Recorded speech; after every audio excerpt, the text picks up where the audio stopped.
Newton, c'est l'histoire de la photo, carrément. C'est un vrai rock, c'est comme un Picasso, c'est juste énorme. Voilà, comme Penn, comme Avedon, vraiment. Je peux que citer les très très grands. Les très très grands. William Klein, voilà, qui marque. Voilà. C'est l'ensemble du nom, de ce qui représente à la limite que je regarde.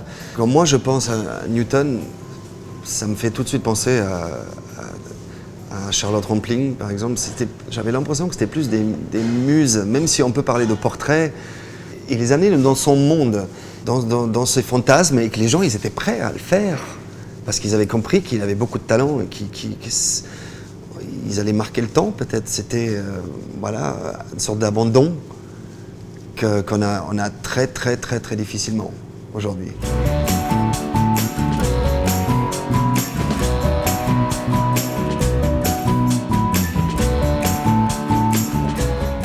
Ce qui m'a toujours impressionné, c'est cette liberté qu'il avait, surtout quand on sait comment ce milieu de la photo professionnelle, entre guillemets, fonctionne. On avait toujours l'impression que, voilà, il s'en foutait, quoi. Il faisait son truc à lui et qu'il avait raison. Même, je trouve qu'à 80 ans, quand on voyait ses photos, on avait l'impression que c'était quelqu'un qui avait 20 ans. Et ça, c'est très très difficile à tenir.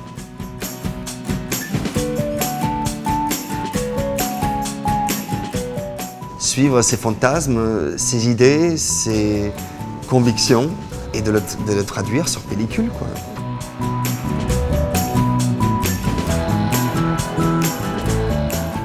Il y a beaucoup de gens qui ont essayé de le copier.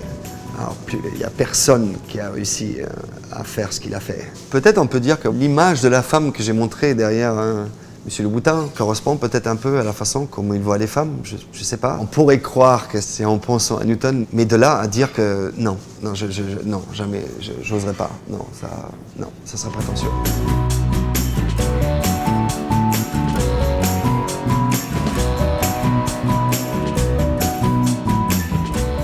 Je l'ai rencontré une fois et c'est assez impressionnant quand même. J'étais jeune photographe. Je faisais une série avec Henri Lecomte qui était en fin de carrière. Et je me suis retrouvé autour d'une piscine à Monte-Carlo. Ciel bleu, c'était genre 9h30, 10h du matin.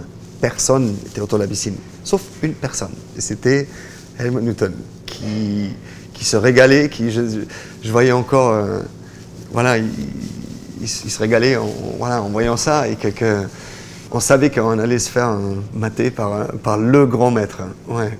Il était allongé sur la chaise longue et je faisais comme si je ne l'avais pas vu, évidemment, comme si je ne l'avais pas vu. Mais j'ai bien flippé.